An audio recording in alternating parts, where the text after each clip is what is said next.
Bienvenue, bienvenue dans ce premier live du festival. Festival Mon Bien-être, une réalité, spéciale île Maurice. Dites-nous en commentaire d'où vous venez, qui est là, qui est présent, qui va regarder ce premier live maintenant avec nous ou en replay. Ça nous ferait vachement plaisir de savoir qui nous regarde et qui partage ce moment avec nous. Je suis en très bonne compagnie avec Clémence et Sarah. Clémence et Sarah vont se présenter pour nous dire un peu qu'est-ce qu'elles font dans la vie, pourquoi elles participent au festival et pourquoi il y a écrit Newborn après leur prénom. On va commencer par Clémence. Est-ce que tu peux te présenter à nous, Clémence? Oui, bien sûr. Alors déjà, bonjour. Ravie de faire partie du festival en question. Et en quelques mots, du coup, je suis là en tant qu'art thérapeute aujourd'hui. Je suis française, mais aussi mauricienne. Et depuis quelques années, je suis revenue à Maurice pour explorer un petit peu une autre partie de mes casquettes, parce que je suis arrivée en tant que travailleuse sociale. Et à force de mes accompagnements, je me suis rendu compte que l'art-thérapie prenait de plus en plus de place dans ma vie. Et c'est comme ça que, après une formation en France, j'ai pu utiliser la casquette d'art thérapeute. Donc, me voilà pour ça aujourd'hui. Et surtout Newborn, parce que c'est pas mon nom de famille. J'aurais bien aimé, mais bon, on peut pas tout avoir.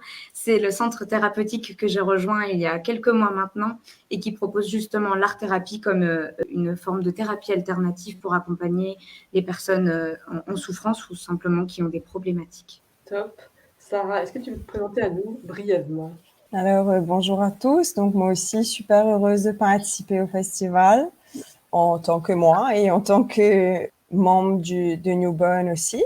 Donc, moi, je suis éducatrice à la base de jeunes enfants jusqu'à 6 ans.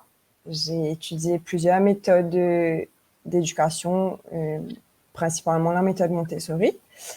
Et dans ma pratique, ça fait un moment déjà, j'ai accompagné les familles, j'ai accompagné les enfants. J'ai aussi été monitrice d'équitation pendant 2 ans. Donc voilà, j'ai accompagné beaucoup de familles et de jeunes et d'enfants. Souvent, on se heurtait un peu à des potes qui se fermaient parce qu'au niveau thérapeutique à Maurice, c'était très limité.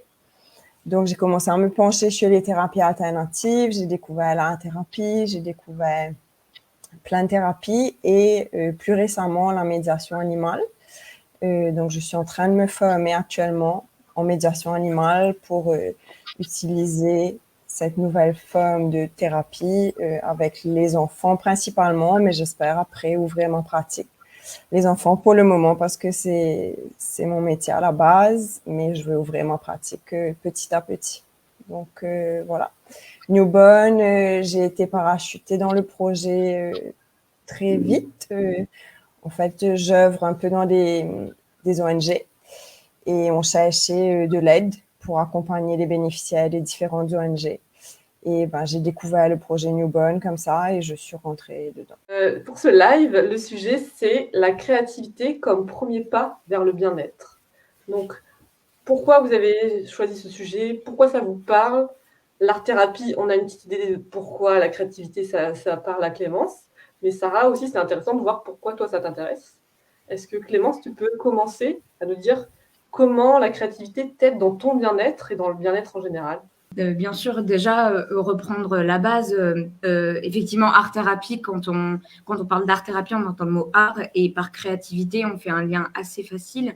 Et il n'est pas faux, mais pour moi, il ne s'arrête pas là. Je pense que Sarah, on sera le meilleur exemple aussi après, mais disons que pour moi, la créativité, le processus créatif, c'est pas simplement de poser une peinture pour en faire une œuvre d'art, mais c'est comment rentrer dans une nouvelle approche, rentrer dans une autre forme aussi de réalité, et c'est ce que j'appelle l'entrée en imagination. L'imagination permet de se développer, l'imagination en tant qu'enfant, mais aussi en tant qu'adulte, mais au fur et à mesure où on grandit, on oublie très très facilement qu'on peut faire preuve d'imagination, pouvoir simplement popper et avoir de nouvelles idées qui nous amèneront à être plus ouverts autant dans son travail que dans sa vie en général. La créativité, en fait, fait appel à sa preuve d'imagination et à une technique, à une méthode qu'on pourrait appliquer, par exemple, dans l'art-thérapie, qui serait simplement d'apprendre à lâcher prise. Et ça, c'est une des techniques que l'art-thérapie exerce, ou en tout cas ouvre à ça. Mais la créativité, pour moi, c'est un grand mot qui n'est pas une fin en soi, mais qui est plutôt une possibilité pour se sentir le plus connecté à soi. L'art-thérapie fait partie d'une forme d'accompagnement, justement, qui pourrait amener à être plus créatif et qui offre des outils à travers la créativité qu'on pourrait ensuite utiliser dans sa vie de tous les jours. Donc, c'est pour ça qu'on s'adresse évidemment, parce qu'on parle de thérapie, à des personnes qui rencontrent des souffrances au quotidien, mais aussi des personnes qui ont des blocages suite à un événement particulier, suite à des questions de vie. Ça peut être une grande palette et qui s'adresse à vraiment beaucoup de personnes. Moi, en tout cas, je l'utilise comme un outil pour mon bien-être parce que j'ai dû passer par l'art-thérapie avant de pouvoir être art-thérapeute.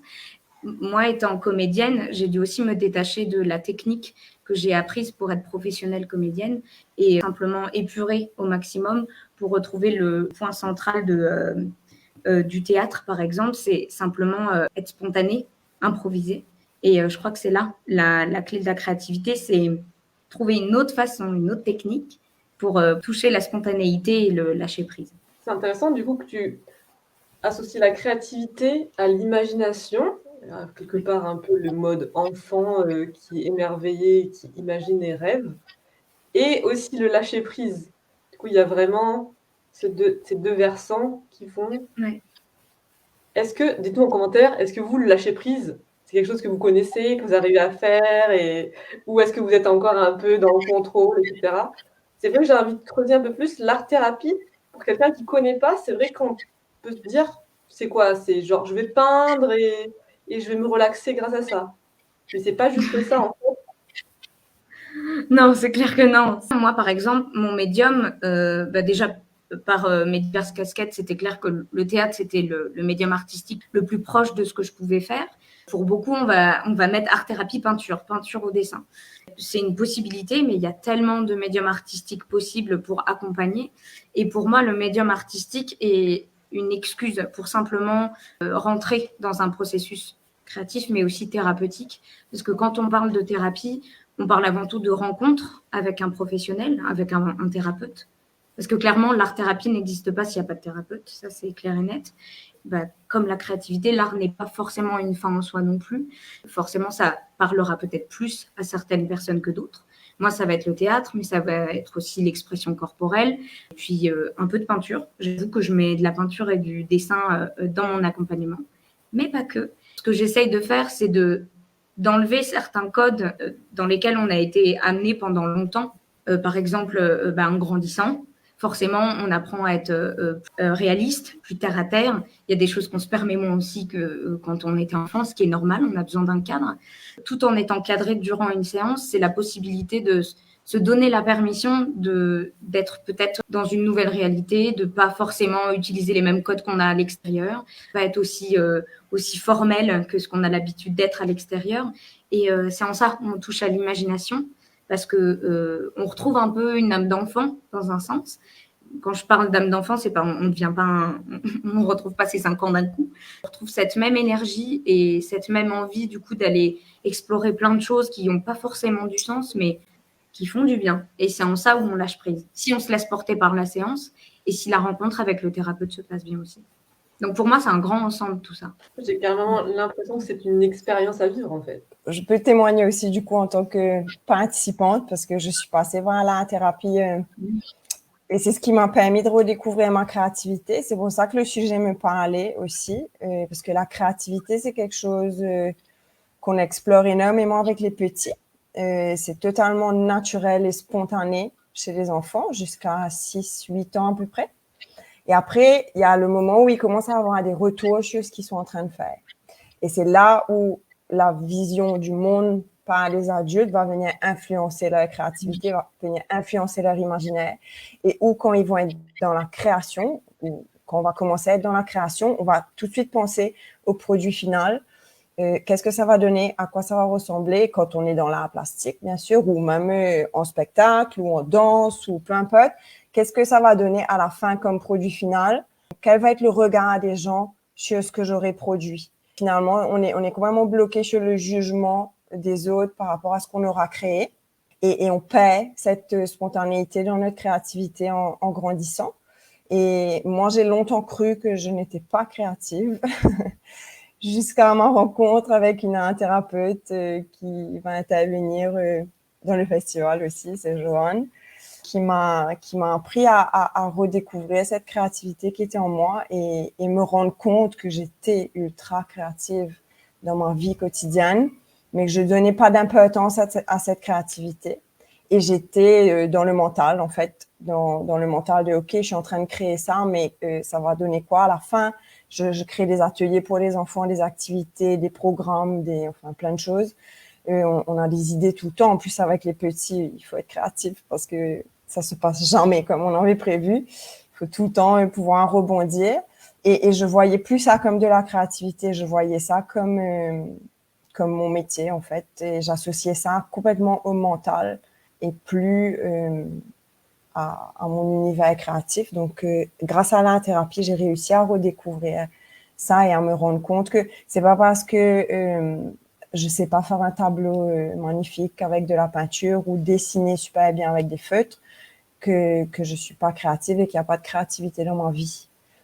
Et c'est ça que ça permet, en fait, ce genre d'expérience en thérapie.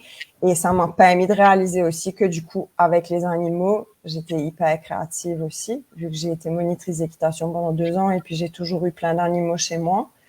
Et à l'école aussi, on essaie d'introduire les animaux quand on peut.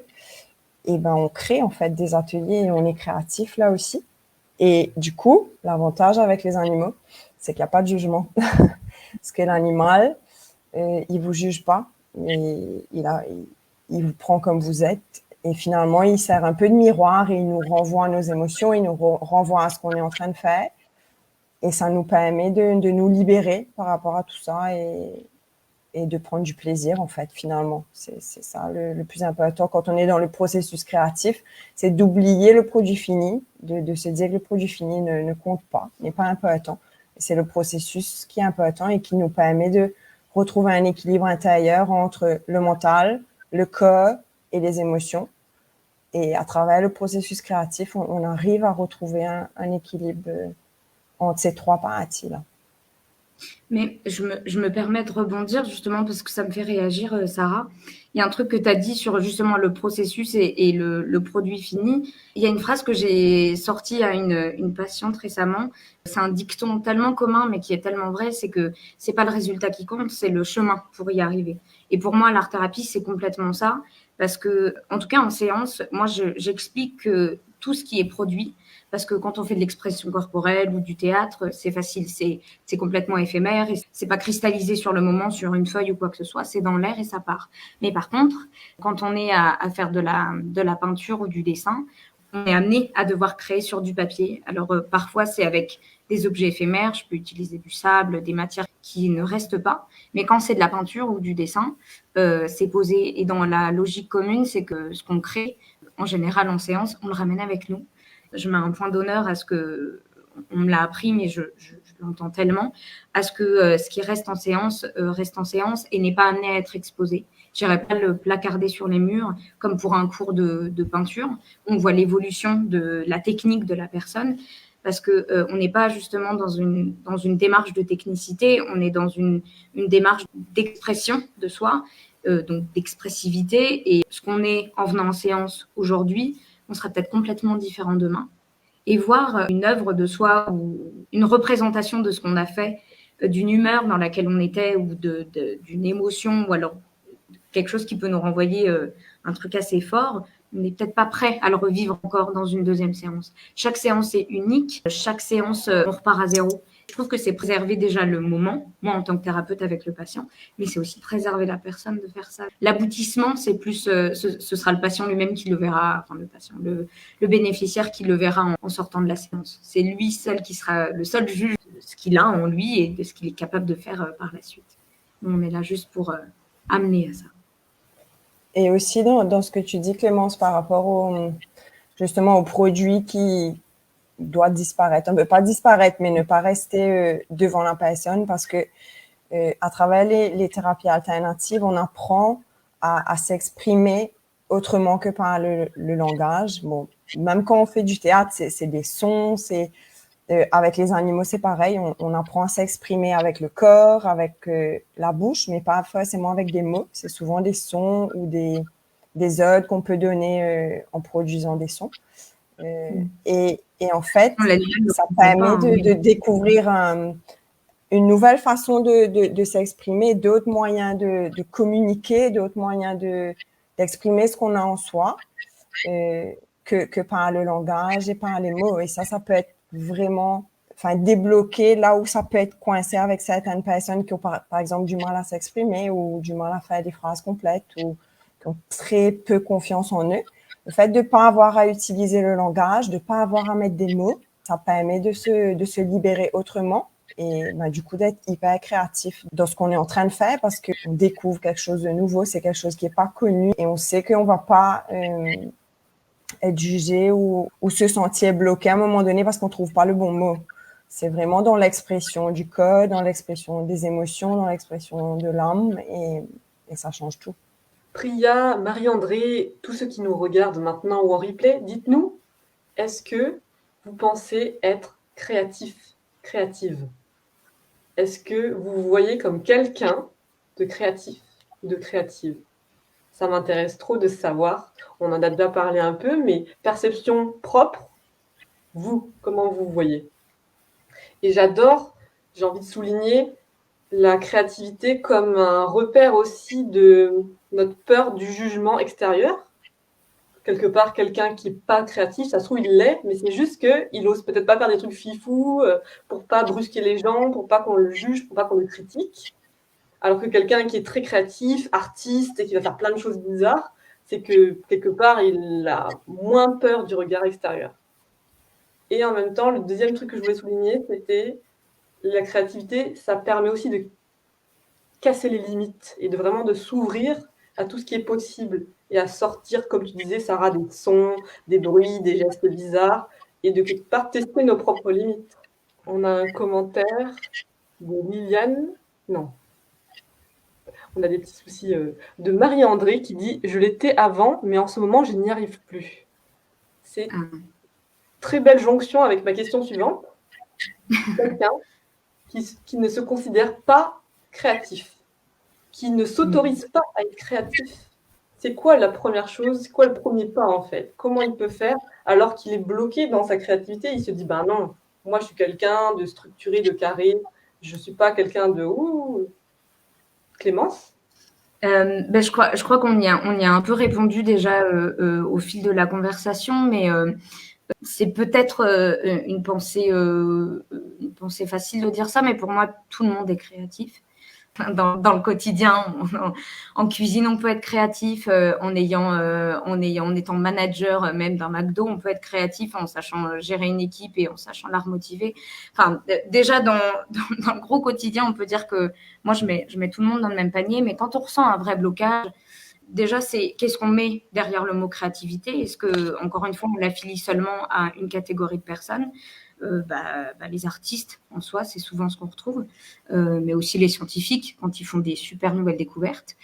Au-delà de l'art-thérapie, j'ai regardé quelque chose récemment qui parlait de la créativité en général et liée au cerveau et qui expliquait avec beaucoup de bienveillance que la créativité, c'était ni plus ni moins un muscle qu'il fallait travailler. Et je suis tellement d'accord. Si on fait preuve d'un minimum d'écoute, si on a envie de faire sortir quelque chose de plus spontané en nous, qu'on assimile à de la créativité, je crois qu'en fait, il suffit juste de s'y mettre. C'est-à-dire faire le premier pas, d'aller poser une couleur sur un papier, d'aller suivre un cours de théâtre, d'aller commencer à s'intéresser à la médiation animale, d'aller regarder des choses qui paraissent hors de notre portée, mais qui sont finalement là. C'est juste un premier pas. Et ça tombe bien, c'est dans le titre de notre discussion, mais pour moi, c'est se donner l'autorisation de juste sortir de ce qui nous limite. Ça ne demande pas beaucoup d'efforts souvent. C'est juste aller faire un truc un peu différent. Même aller voir un film qu'on n'a pas l'habitude d'aller voir, aller à un concert qu'on n'a pas l'habitude d'aller voir. Pour moi, c'est un conseil que j'applique à tout le monde. C'est pas forcément par l'art-thérapie que je le mets. Je crois aussi que le premier pas, c'est de se donner des petits moments. tout petit au début, de pas s'imposer, allez, là, il faut que je fasse de la peinture pendant 45 minutes, ou il faut que je danse pendant 45 minutes, ou que je m'inscrive à un cours où je dois m'engager sur le long terme. Par exemple, souvent, quand on propose des ateliers, même à Newborn, on propose des ateliers sur 4-5 semaines.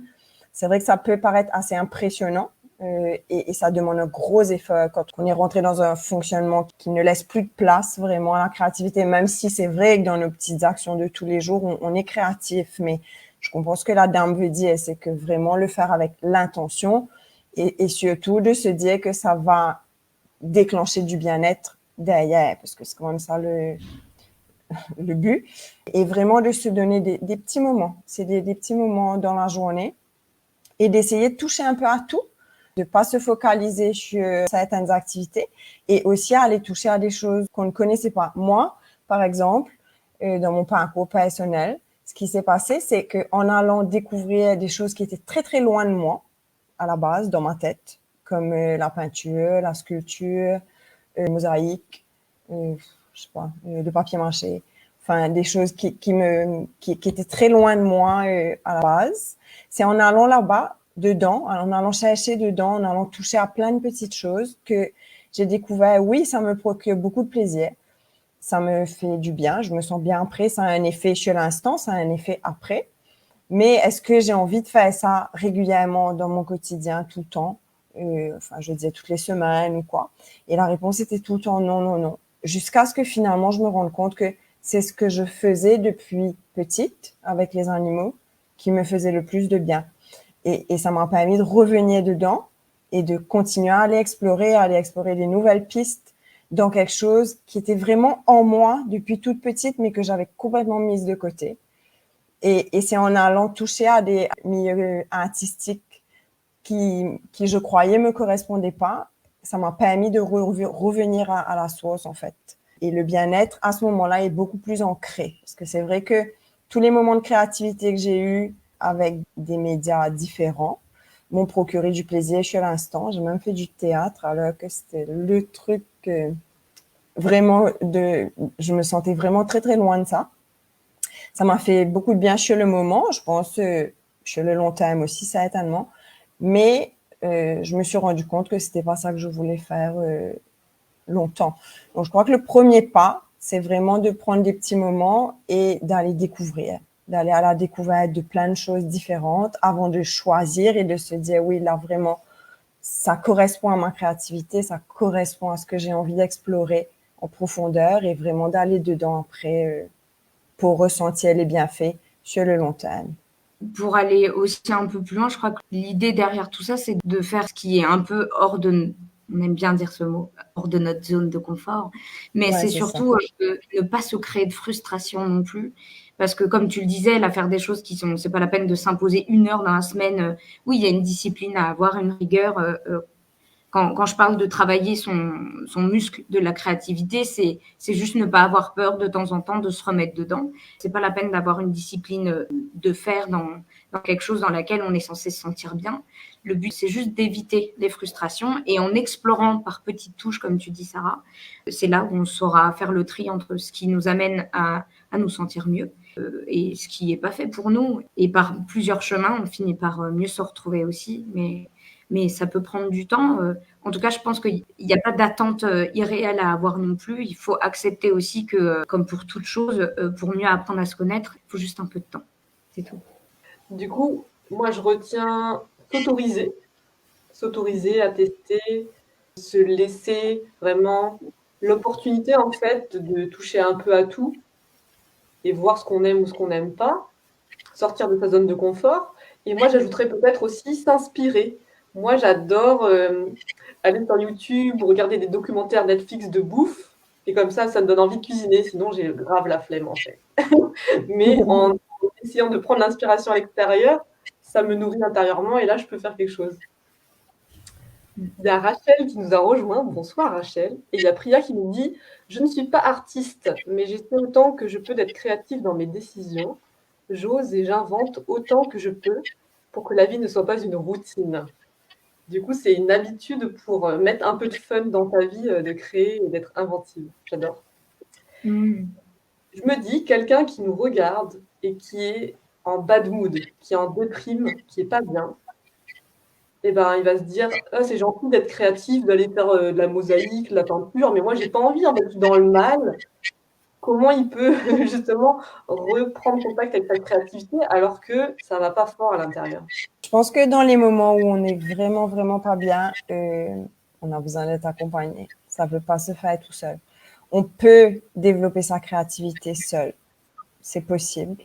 Et surtout avec tous les outils qu'on a aujourd'hui, YouTube, Internet, machin. Mais quand on n'est pas bien, le premier step, c'est quand même de se faire accompagner, de se faire aider. Et si on sent que c'est en explorant sa créativité qu'on va réussir. Par exemple, si on est dans un travail qui demande énormément de mental, d'être dans le mental tout le temps, ou un travail qui est très fatigant pour le corps, qui est très physique, ou si on est maman au foyer avec 3 enfants et que physiquement et mentalement, c'est dur. Peu importe notre situation, si on sent qu'on est beaucoup sur le mental et la fatigue physique, on va tout de suite se dire, OK, le manque, il est de ce côté-là, dans le côté émotionnel et bien-être et créativité. Si on sait qu'on veut aller dedans, on peut directement s'orienter vers un thérapeute ou des thérapies alternatives. Mais quand on n'est vraiment pas bien, le premier pas, c'est quand même de se faire accompagner, je pense. Après, il y a des professionnels qui conseillent les thérapies alternatives, il y a des professionnels qui conseillent pas. Là, je crois qu'il faut écouter sa petite voix intérieure et se dire, OK, j'ai fait ce qu'il fallait avec des professionnels de la santé, du paramédical. J'ai besoin de quelque chose en plus. Et là, c'est là où les plateformes comme Newborn peuvent être inspirantes et on peut venir se faire aider. Mais quand on va vraiment pas bien, c'est difficile de le faire par soi-même, de le faire seul, je pense. Pour rebondir aussi, ce qu'il faut entendre, c'est que l'art-thérapie n'est pas une solution isolée d'un accompagnement en plus par un psychologue, par un psychiatre, par un psychanalyste. On va dire que la profondeur du mal-être de la personne fait qu'elle est peut-être déjà suivie et qu'elle a besoin, comme tu le dis, Sarah, de plus, d'un accompagnement en plus qui résonne. Moi, il y a des personnes qui viennent me voir parce que elles sont pas suivies du tout et puis elles sentent que c'est ça qui les appelle. Moi, je suis autant là pour orienter vers un professionnel selon la problématique de la personne, vers un professionnel qui sera à même d'accompagner plus en profondeur, donc ça peut être un psychologue, en plus de mon travail, moi, de mon travail thérapeutique ou à la place. Et ça ne peut se faire évidemment qu'avec un ensemble, une coordination aussi des professionnels de santé. Moi, je ne suis pas médecin pour le coup. Je suis là pour accompagner d'une autre façon. J'ai des bases de psychanalyse et de psychologie. Je ne pourrais jamais remplacer un psychanalyste. Mon rôle est déterminant dans un accompagnement qui peut amener vers quelque chose de plus de mieux pour la personne, c'est qu'en lui faisant comprendre et en acceptant qu'on peut aller mieux si on utilise tous les outils. Et ça passe aussi par des professionnels parfois plus aguerris ou plus à même, en tout cas, de nous accompagner en profondeur. Du coup, je suis curieuse, les personnes qui viennent te voir, Clémence, elles viennent avec des problématiques, des envies, comment ça se passe? Il y a différents types de patients, de bénéficiaires. J'aime pas le mot patient et je le dis pourtant. Ça va être des personnes qui, par curiosité, elles, je sens que c'est des personnes qui ont plus envie d'apprendre à être créatives et d'utiliser la technique, mais qui ont peur de la technique. Donc, elles vont se tourner vers moi. Et puis là, je vais expliquer que moi, je suis plus là pour un accompagnement sur des problématiques psychologiques, physiologiques non, mais psychiques aussi. Et donc, que pour ça, il y aura d'autres personnes, des médiateurs qui pourront peut-être mieux faire leur rôle que moi. Puis sinon, il y aura des personnes qui, effectivement, rencontrent des blocages, des difficultés, soit que c'est des bagages qu'elles ont depuis longtemps et puis elles ont été consultées plusieurs personnes, parfois même des psychologues et puis les suivis, on va dire, classiques qui demandent de la parole, ça leur suffit plus. Et du coup, ils ont envie d'essayer quelque chose d'autre pour peut-être s'alléger un peu. Et c'est là où moi, je peux amorcer un nouveau travail avec eux. Et la personne met le doigt ensuite, selon le processus, là où ça va pas. Et je peux l'orienter ensuite vers un psy, si besoin. Et c'est aussi selon le désir de la personne. Et puis, il y a des personnes qui ressentent des difficultés plus ponctuelles. Ça va être plutôt sur des événements marquants. Ça peut être un deuil qu'on a du mal à passer, mais il faut juste accompagner sur un petit temps. Ça peut être sur un problème de communication. J'ai maintenant ouvert des séances en duo parents-enfants. Donc, quand il y a quelque chose un lien par la communication qui se fait plus avec l'enfant, par exemple, les séances d'art-thérapie sur des séances déterminées, un nombre de séances déterminées, peuvent aider à recréer un peu cet espace déjà une bulle où on peut se retrouver, et puis de recréer un lien sans passer par la communication verbale, qui est souvent le premier obstacle, du coup. Et puis des personnes aussi ça peut être un changement de domicile, un changement de travail où ça a été un peu brutal. Je viens insuffler un petit peu de souffle à travers les médiums artistiques. Donc il y a toute une palette de personnes qui peuvent venir vers moi. Au détour d'une première rencontre, on voit si déjà la rencontre se passe bien entre nous deux, parce que ils ont le droit aussi de pas m'aimer, de pas sentir que la relation peut aller plus loin, et puis surtout si mon approche peut leur convenir ou non. Et toi, Sarah, du coup, c'est quel type de personnes qui viennent avec des problématiques ou des envies pour l'accompagnement avec les Alors, animaux? pour l'instant, j'ai pas encore commencé les accompagnements, mais ce que j'ai pu voir dans ma pratique, pour les mêmes raisons que Clémence, souvent pour rétablir la communication, rétablir le lien. Beaucoup, dans tout ce que je suis en train de découvrir, là, c'est beaucoup pour l'apaisement émotionnel. Souvent, les animaux, ça aide beaucoup. La confiance en soi, pour reprendre confiance en eux. Donc, souvent, ça va être avec des jeunes. Bon, pour l'instant, moi, ça tourne beaucoup autour de l'écolage et des apprentissages de l'école. Les problématiques qu'on peut rencontrer avec des enfants, tous les troubles 10, les enfants HP, les enfants TDAH, enfin tout ça, c'est des troubles qu'on a à gérer aujourd'hui dans les écoles. Donc ça permet de recréer du lien avec ces enfants-là, leur donner des moments d'apaisement, stimuler la mémoire, stimuler plein de choses. Bon, la médiation animale, c'est de 0 à 99 ans, il n'y a pas de limite. Donc, je découvre petit à petit. Si les gens qui sont là veulent aller faire un peu de recherche, ils verront aussi, parce que je me dis, peut-être que ce qui se demande aussi, éventuellement, si j'étais à la place, je me poserais la question, en quoi la créativité va contribuer à mon bien-être, en fait. Et dans les séances de thérapie alternative, la créativité est beaucoup stimulée. Et il y a beaucoup de recherches qui ont été faites dernièrement et qui ont prouvé que neurologiquement, sur le moment, ça crée beaucoup de choses, mais ce sont des choses qui s'impriment dans le cerveau et qui continuent sur le long terme et qui restent. Donc, c'est pas, si je fais de la thérapie avec Clémence pendant 6 mois, ça va me donner me procurer du bien-être pendant ces 6 mois-là, mais le jour où j'arrête, c'est fini. Non, c'est pas comme la musculation dans la salle de gym, quoi. C'est pas la même chose.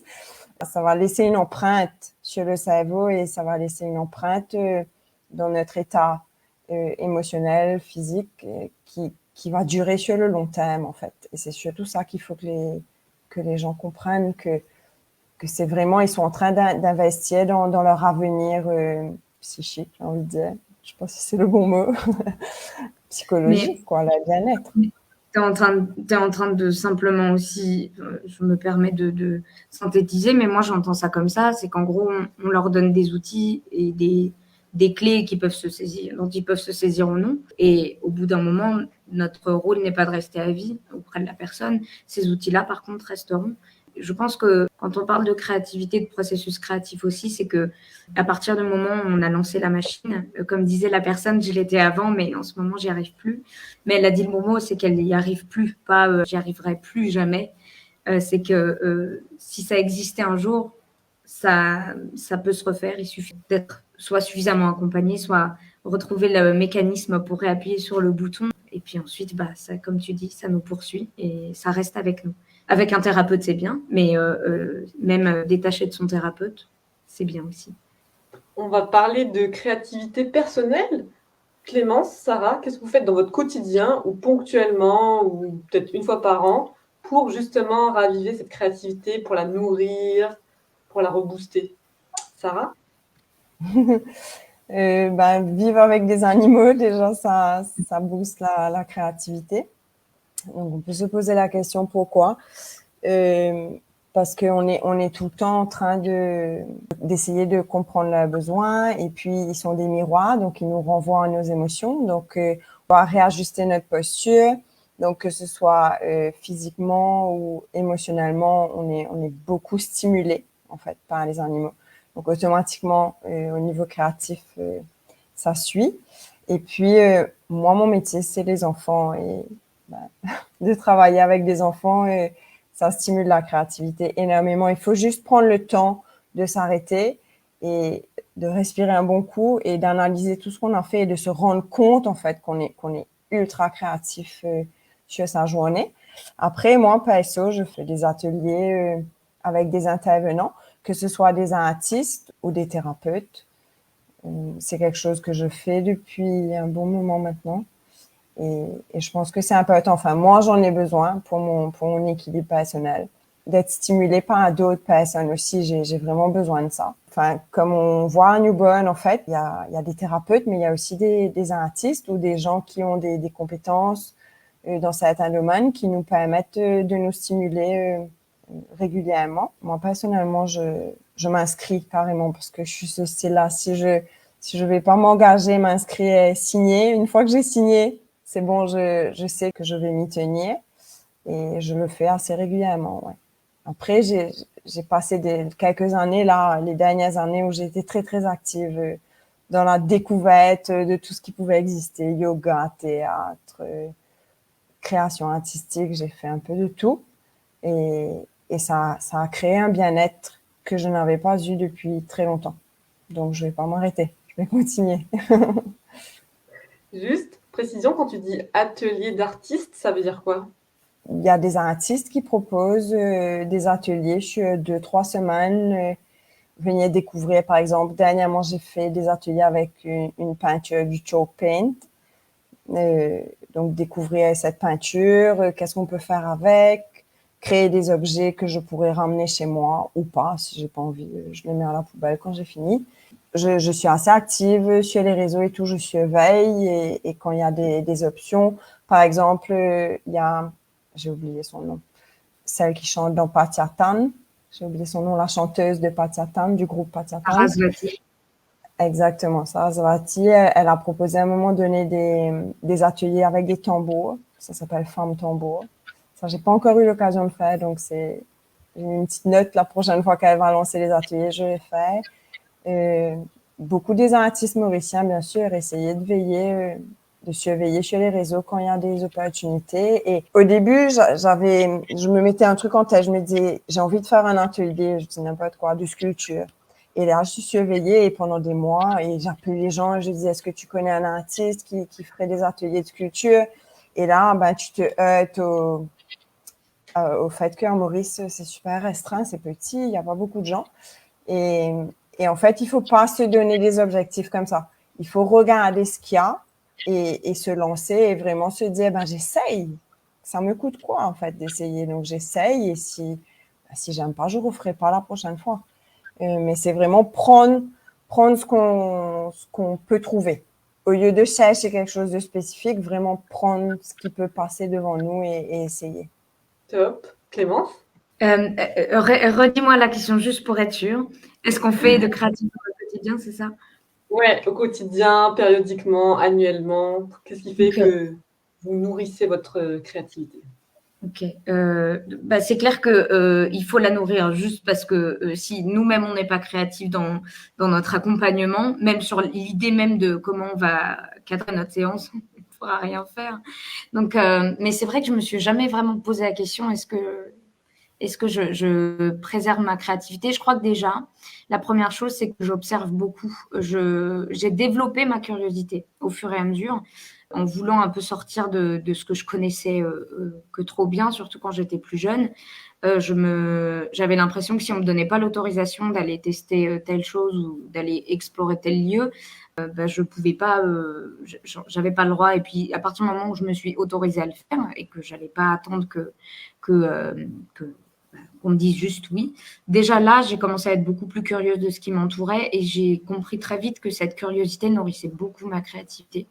Prendre des photos, ça m'aide beaucoup, et c'est pas avec un appareil très pointu. Au contraire, c'est avec mon smartphone cassé sur tout l'écran. Mais prendre des photos, lire beaucoup de poésie.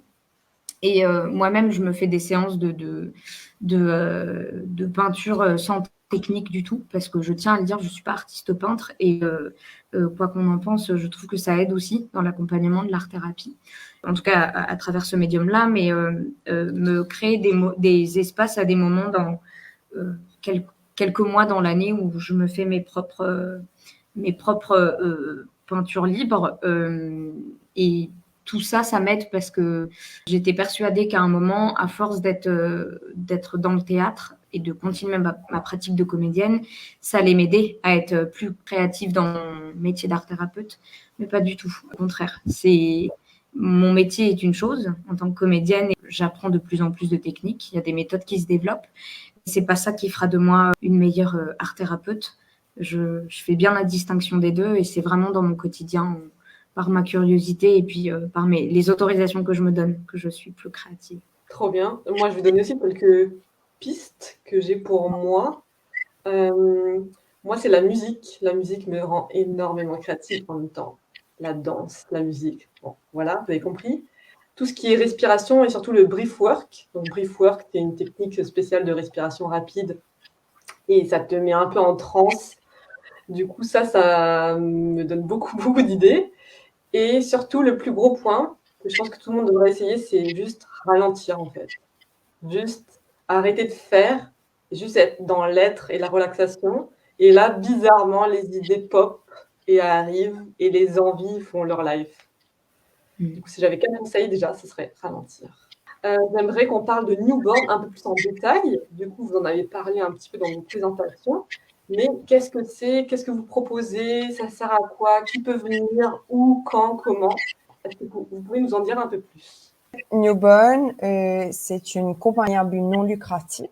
C'est pas une association, c'est pas une ONG, mais c'est une compagnie à but non lucratif qui a été créée dans le but de développer une plateforme qui réunirait des thérapies alternatives dans un but social pour lancer un peu les thérapies à Maurice. La personne qui a créé Newborn, c'était Raymond Hainaut, qui est décédé maintenant, et qui était énormément engagé dans le milieu social, ONG et tout, et qui a, de par son expérience, constaté qu'à Maurice, ça manquait énormément. On n'avait pas d'option, en fait, à part aller voir un psychologue ou un psychiatre, faire des thérapies qui duraient des années et des années. Ben, après, il n'y avait pas de porte qui s'ouvrait, il n'y avait pas d'option, il n'y avait pas... Et en fait, elle a voulu créer ça pour réunir, en fait, le plus possible de thérapeutes qui proposaient des thérapies alternatives. Donc après, le projet s'est ouvert à aussi des artistes qui sont pas forcément des thérapeutes. Donc, il y a le suivi avec les thérapeutes. Ça peut être individuel, ça peut être en groupe. Ensuite, il y a les ateliers qui sont proposés sur l'année. Donc, ça, c'est sur un nombre limite de séances. Mais une fois qu'on a fait les ateliers, si on veut continuer en thérapie avec le thérapeute en individuel, on peut.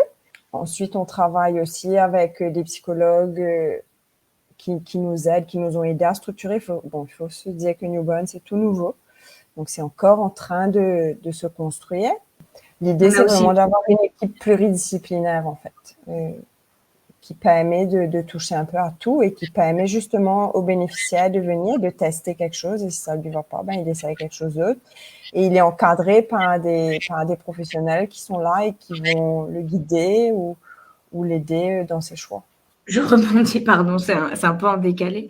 Mais oui, tu parlais de psy avec qui on peut collaborer, ou même il y a même des écoles qui apprennent notre existence de plus en plus, et puis que ce soit le psy de l'école ou alors à la direction, ils peuvent orienter aussi vers nous. Mais on a aussi une psychologue qui fait partie de l'équipe, qui consulte aussi en libéral sur d'autres lieux, mais pour montrer que effectivement dans cette pluridisciplinarité, on a plusieurs compétences qui se rejoignent. Mais dans le côté peut-être plus concret, on peut nous retrouver à Mocha et à Phoenix, au Hub, où on consulte selon qui veut être consulté, évidemment. On consulte durant la semaine. Donc, il suffit de nous rejoindre sur les réseaux sociaux. On peut nous retrouver sur Instagram en tapant Newborn Mauritius et sur Facebook aussi. Dans peu de temps, puisqu'on est en pleine lancée et que les choses vont bon train, on pourra nous retrouver sur notre propre site internet. Waouh! Et du coup, je me dis, je suis quelqu'un qui se sent pas très bien, j'entends parler de Newborn, je vous contacte sur Facebook ou sur Instagram. Qu'est-ce qui se passe? Est-ce que du coup, il y a un échange pour qu'on fasse le point ensemble, pour que moi, je puisse être orientée vers un spécialiste, un thérapeute en particulier, ou c'est moi qui Oui, décide? il y a cette possibilité-là. Quand vous allez contacter à travers le site bientôt ou à travers Facebook, c'est Béatrice qui va vous répondre. Donc, Béatrice, c'est le manager de l'équipe et elle est formée en psychologie aussi. Elle est pas psychologue, mais elle est counselor. Donc, elle peut faire ce travail d'aider la personne à choisir si la personne ne sait pas encore ce qu'elle veut. Je pense que pour l'instant, ça ne s'est pas encore présenté comme schéma. Si, ça peut Si, ça par un formulaire. Alors évidemment, elle peut l'avoir au téléphone ou comme vous dites. Et un formulaire aussi existe qui va être envoyé après le premier contact avec Béatrice, qui permettra de décider s'il y a une thérapie spécifique que la personne a envie de suivre, qui permet du coup de cibler directement le thérapeute ou le professionnel en question, ou alors elle laisse le choix justement à la conseillère Béatrice de voir selon la problématique quelle est la personne qui serait la plus à même à l'accompagner. Et à partir de là, par exemple, je parle en mon nom, si elle est référée vers moi, même s'il y a un premier contact qui a été fait avec Béatrice, ça n'empêchera pas une première rencontre avec moi pour être sûr de déterminer un petit peu les problématiques de la personne et puis les attentes aussi qu'elle a. Donc ça se fait en plusieurs étapes, mais c'est aussi pour mieux diriger la personne au final. Et est-ce que du coup, la personne peut se faire accompagner par plusieurs thérapeutes, plusieurs spécialistes, ou c'est forcément une personne? Ça s'est pas encore présenté, mais au contraire, l'avantage qu'on soit un centre avec plusieurs compétences, c'est que on est là aussi pour travailler en groupe. C'est une possibilité si elle a besoin et envie de toucher à plusieurs choses. Je crois que si elle a besoin de se sentir apaisée à travers la médiation animale et en même temps d'entamer un suivi thérapeutique avec moi, je pense que Sarah et moi, on pourra le faire sans problème. Je pense qu'il y a aussi l'inverse qui va se produire. Parfois, ça ne reviendra pas forcément du bénéficiaire. Mais par exemple, on apprend à se connaître aussi entre nous, les thérapeutes, et à connaître nos spécificités.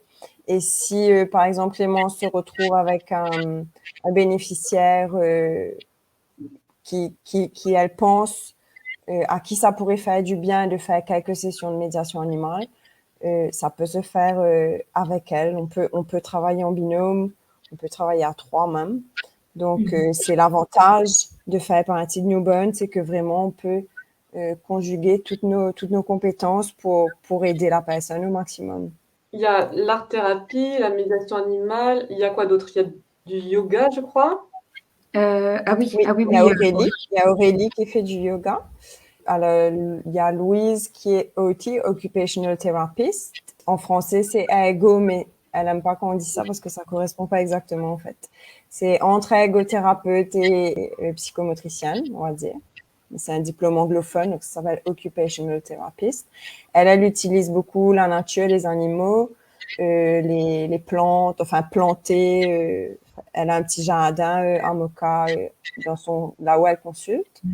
Ensuite, il y a Coralie qui est psychomotricienne et elle fait de la danse aussi, donc elle utilise le mouvement et la danse. Il y a une danse thérapeute avec qui on est en contact, mais qui n'est pas encore dans le groupe. Donc voilà, il y a un peu de tout. Il y a aussi et on est ouvert à plein d'autres qui voudraient. Ouais. On a aussi une professeure de théâtre qui est prête. Pour le moment, elle cible plus en groupe, mais elle fait partie de Newborn. Et on a aussi une future art thérapeute qui, pour le moment, est artiste peintre et se forme à l'art-thérapie. Elle finit bientôt ses Elle est études. professeure d'art plastique aussi. Exact.